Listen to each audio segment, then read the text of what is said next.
Capitão Edeval, procura o Código Nacional de Trânsito, leia, se informe e depois venha dar carteirada, dedada em quem você quiser dar, mas não em mim e não no meu filho. Você não mandou procurar os direitos? Procure a sua defesa agora. O meu filho, menor de idade, que estuda no colégio da cidade, que chama Integral, localizado na Avenida Mauá, que o colégio deve ter mais de 1.000 alunos, 1.500 alunos, existe um congestionamento de trânsito contínuo ali. E os agentes de trânsito, né, que são aqueles que ficam nas motos, eles sempre ficam ali multando as pessoas que param em fila dupla. A escola já pediu, já tem protocolo de vários meses que pede para ampliar essa faixa para poder facilitar o acesso das crianças ali.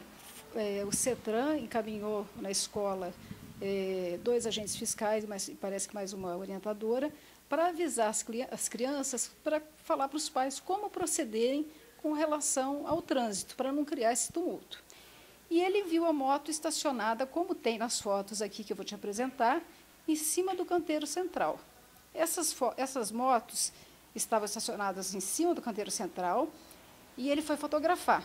Quando ele foi fotografar, os agentes fiscais deixaram de fazer o serviço que eles tinham que fazer, que era cuidar do trânsito e lançar as multas, né, porque é uma indústria de multa, e abordaram o menino. Perguntaram para ele o seguinte: o que você está fazendo aqui, moleque? Ele falou: estou fotografando. Fotografando por quê? Porque a moto não pode ficar em cima do canteiro central. Ele falou: não pode ficar por quê? Porque eu acho que não pode. Ele falou literalmente assim: moleque, sai daqui, você é um bosta, menor de idade, você está criando conflito e você está tumultuando o trânsito. Um moleque nem você merece morrer. Quando ele me liga e pergunta se eu posso perder alguns minutos com ele. Falei: filho, eu posso ganhar alguns minutos com você, o que você quer? Me contou pelo telefone, eu fiquei indignada e falei: vem aqui no escritório da doutora Jane, que é perto do CETRAN, nós vamos até lá. Nesse minuto que eu cheguei no CETRAN, esse cidadão, Edeval de Oliveira, ele estava dando entrevista. E eu fiquei aguardando. Mas eu tinha a informação que o chefe do CETRAN era o senhor Cícero. E a doutora Jane já tinha ligado para o Cícero para conversar pelo telefone. E eu cheguei e perguntei para ele: o senhor é o chefe do CETRAN? Ele falou assim. Então, eu subentendi que ele fosse o Cícero. E falei para ele assim: é que a doutora Jane Junqueira ligou para o senhor agora há pouco. Ele falou: não conheço a doutora Jane Junqueira. Não sei quem que é. E ligou para mim, eu não atendi, eu atendo todo mundo no celular. Falei: calma. E eu falei: é que houve um pequeno aborrecimento com o meu filho na escola hoje por 2 agentes de trânsito. Ele falou: o que aconteceu? Eu falei: aconteceu que ele estava fotografando as motos em cima do canteiro e o guarda chegou, abordou e eu contei aquilo que eu acabei de relatar. Ele falou assim: tá, fala para mim o que aconteceu, moleque. Moleque. Aí ele pegou e começou a contar. Ele falou: porque eu acho... Ele falou: você não tem que achar nada. Fala o que foi que aconteceu. E meu filho falou: como que eu não tenho que achar nada? Se eu vim aqui foi para tirar uma dúvida. Se os seus agentes me ameaçaram, se falou que se eu preciso morrer, é porque eles estão me ameaçando. Então, eu quero saber quais são os direitos que eu tenho. Ele falou: o negócio é o seguinte, procura os direitos que você tem. Você procura os direitos que você tem, porque você é menor de idade, cara. Daqui a uns tempinhos eu vou te ensinar. Ele vai ensinar o quê? O que ele vai ensinar para o meu filho? É uma outra ameaça. Isso, a senhora estava ao lado do seu filho? Eu estava ao lado do meu filho, meu funcionário ao lado do meu filho e desse senhor, tá? E ele foi claro: eu vou te ensinar, eu quero saber o que ele vai ensinar para o meu filho, tá? Eu encarei isso como uma ameaça. Aí ele foi encostar a mão no braço do meu filho. Meu filho falou: não, você não encosta em mim. Ele falou: não encosta, mas você é muito metidinho, né? Você é muito nervosinho. Eu estou vendo que você caça encrenca. Eu falei: espera um pouquinho, a gente vem aqui para resolver um problema e o senhor está criando outro? Se eu vim até o CETRAN para tirar uma dúvida do meu filho a respeito do posicionamento dos seus agentes fiscais, se o senhor, que é o chefe, nos trata assim, ele falou: meus agentes fiscais, eles podem estacionar onde eles quiserem, a gente pode tudo. A gente pode tudo nessa cidade. Eles podem estacionar, é obrigação deles, viatura caracterizada. Mentira, não pode nada, porque está aqui, ó, no decreto 62127, de 16 de janeiro de 1968, artigo 38, inciso 11º, que redige se pode ou se não pode. Pode em caso de acidente e com sinalização. Ele está errado. Ele, como capitão, como agente do CETRAN, ele tem que se informar, e eu estou ofegante de nervosa, de saber que se a gente não pode ter confiança na autoridade, a gente vai ter confiança em quem? No bandido? Então, o papel dele seria o quê? Informar o meu filho, falar assim, olha, garoto, é o seguinte, é que ali tem um movimento muito grande, eu coloco os meus agentes ali, fazer o papel dele, não me interessa qual que é o papel dele. Ele que me enganasse, mas ele desse uma resposta para o meu filho que não fosse essa. Aí ele olhou para mim e falou assim, quer saber de uma coisa? A senhora vai procurar seus direitos. E eu fui. E os meus direitos são maiores do que ele pensa. Eu fui até a delegacia, registrei um boletim de ocorrência, onde eu denunciei, tá, que o meu filho tinha sofrido ameaça, 2 ameaças. Uma às 12h38, mais ou menos como data a foto, e uma outra pelo próprio chefe do CETRAN.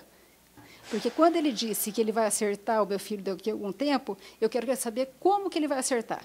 Eu vou ficar 2 anos, então, esperando meu filho ser maior de idade para saber o que ele vai fazer? Então, assim, se o agente policial, se o agente que promete, que, aliás, prometeu como vereador que ia cuidar da segurança da cidade, deixou de ser vereador, está funcionário público, porque ele não é funcionário público, ele está, ele me dá essa confiança, o que eu tenho que fazer? Eu tenho que procurar bandido para me defender? Tá. Eu fui até o CETRAN, fiz um requerimento, querendo saber quem é que portava as viaturas, as motos, com as placas que estão na foto que eu vou passar para você, que foi quem ameaçou meu filho, e quem ameaçou vai responder judicialmente pela ameaça, tá? E fiz um outro requerimento, querendo saber se o cidadão, chefe da CETRAN, por ser chefe, se ele tem algum foro privilegiado para passar por cima da lei, que rege a Lei dos Funcionários Públicos Municipais em Maringá, Lei 239, se não me engano, /98, artigo 169, inciso 11º, que diz que o agente público tem que tratar o cidadão com urbanidade. Ele me expulsou, ele me enxotou, ele me ameaçou e mandou procurar os meus direitos. Meu filho, à noite, postou o que aconteceu, as fotos, que chama Maringá Deprê. Em 45 minutos estava fora do ar. Que repressão é essa? Aonde que a gente está? Aí, nessa declaração aqui, que eu perguntei o que ele vai fazer com... Se ele pode, né, se ele vai... O que ele vai fazer com... Se ele pode passar por cima da lei, o que ele vai fazer com o meu filho quando meu filho for maior de idade? Ele vai assumir a paternidade do meu filho, que já tem pai e mãe? Então, assim, eu acho que ele cuida dos filhos dele, que eu cuido dos meus, ele cuida dos direitos dele e eu cuido dos meus. E ele está ali para atender o cidadão, ele está para ser educado, ele está para honrar os votos que ele jogou fora, tá? Que quem votou nele foi passado para trás, porque ele largou e foi para o CETRAN. Ele está funcionário público, ele não é funcionário público, ele passou todo mundo para trás. Então, eu quero que ele justifique, que ele se defenda, porque eu tenho testemunha do que ele fez para mim. E, na saída, ainda pedi para ele, estendi a mão para dar a mão para ele, ele falou assim, não vou dar a mão para a senhora. Eu falei exatamente isso que eu queria, que o senhor fizesse isso na presença de 2 testemunhas, para mostrar a falta de educação do senhor com o cidadão. Em nenhum momento o seu filho desrespeitou ali o agente da CETRAN? Em momento nenhum desrespeitou, mas eu acho o seguinte, que a pessoa que não se dá o respeito, sendo ela autoridade ou não autoridade, se ele mandou eu procurar meus direitos, eu estou procurando. Ele é menor de idade, ele não podia fazer nada com ele ali, ele ia aprender. Ele não desrespeitou, ele quis esclarecer uma dúvida, que ele saiu de lá sem saber, e ele está sabendo, graças à mãe dele, que é advogada, que é engenheira e que está achando um absurdo isso daí, que eles tiraram o canteiro central da cidade, tiraram todas as vagas de estacionamento, acabaram com o comércio na Avenida Brasil e agora vão cobrar por hora o estacionamento de caçamba e o estacionamento de outra coisa. Para onde que vai esse dinheiro? Você vai fazer um estacionamento público para o povo? Esse dinheiro vai para a prefeitura, vai para o bolso de quem? Porque você vai cobrar R$ 1,50 a hora, R$ 2,50, não sei quanto que você vai cobrar. Mas o que você vai fazer? Eu vou poder estacionar o meu carro lá, nem que eu pague a Zona Verde, o Star, o que for? essa proteção que você vai me dar, ou esse dinheiro vai entrar na zona de multas? Que Maringá é uma indústria de multas, e se a gente não botar a boca no trombone, se a gente não for atrás daquilo que a gente precisa, a gente vai ser sempre escravo desse povo que acha que assumiu um carguinho, que ele é autoridade, que ele tem força maior e que ele é mais cidadão do que você. Isso me indigna, me tira o fôlego, porque, na minha concepção, o cara que está lá para trabalhar como funcionário público, ele tem que te atender. Ele tem que trabalhar bem-humorado, se ele ganhar mal ou se ele ganhar pouco, foi ele que escolheu.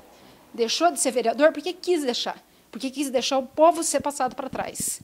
Se o capitão tivesse sido educado, se ele tivesse sido me tratado com urbanidade, eu não estaria aqui revoltada, perdendo o fôlego como eu estou, perdendo o meu dia de trabalho, porque eu vou hoje a todos os lugares que eu puder ir para procurar os meus direitos que eu vou encontrar. Tá? Porque os meus filhos, eu protejo os meus filhos, porque os meus filhos andam dentro da lei, porque os meus filhos querem saber o que é a lei. Eu nem conheço a vida do cidadão. Eu nem conheço a vida do cidadão, eu não sei quem ele é. Eu não sei quem ele é, como ele não sabe quem eu sou. Então, assim, eu me sinto sob ameaça da própria CETRAN, pelo agente fiscal que ameaçou meu filho, que está na porta do colégio, que sabe quem meu filho é, que sabe quem eu sou, que tem o meu endereço. A minha casa tem câmeras externas e internas, só que o meu filho está exposto na rua. Eu estou exposta na rua. Se um cara desse ameaça um menor na porta da escola, o que ele pode fazer na saída de uma balada?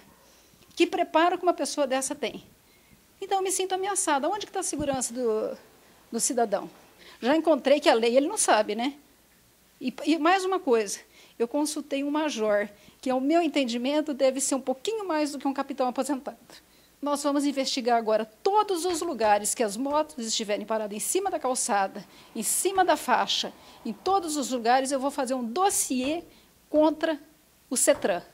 E eu vou conseguir, porque isso é a coisa mais fácil que tem. Encontrar eles nas esquinas, escondido atrás de poste, fazendo multa. Eu fui multada a 61 km/h. Eu perdi ponto na carteira a 61 km/h.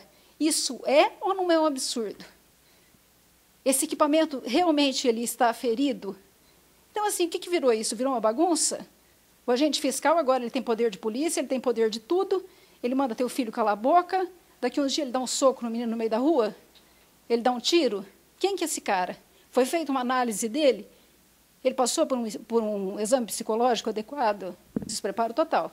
E dentro da própria secretaria do CETRAN, não vou citar nome, mas tem gente revoltada com ele, porque diz que ele realmente é desse jeito, ele trata as pessoas desse jeito, porque ele está no cargo. Até quando você vai estar no cargo? Até quando você vai ter cobertura? Seja ela de qualquer forma que for. Estou falando desse jeito, você está entendendo o que eu estou querendo dizer. Você tem cobertura, você tem costa quente, e você está num lugar, por enquanto, mas você vai deixar de estar. E a hora que você deixar de estar, você vai voltar a ser cidadão que nem eu sou. E quem sabe eu estou no teu lugar? E quem sabe eu ensino teu filho?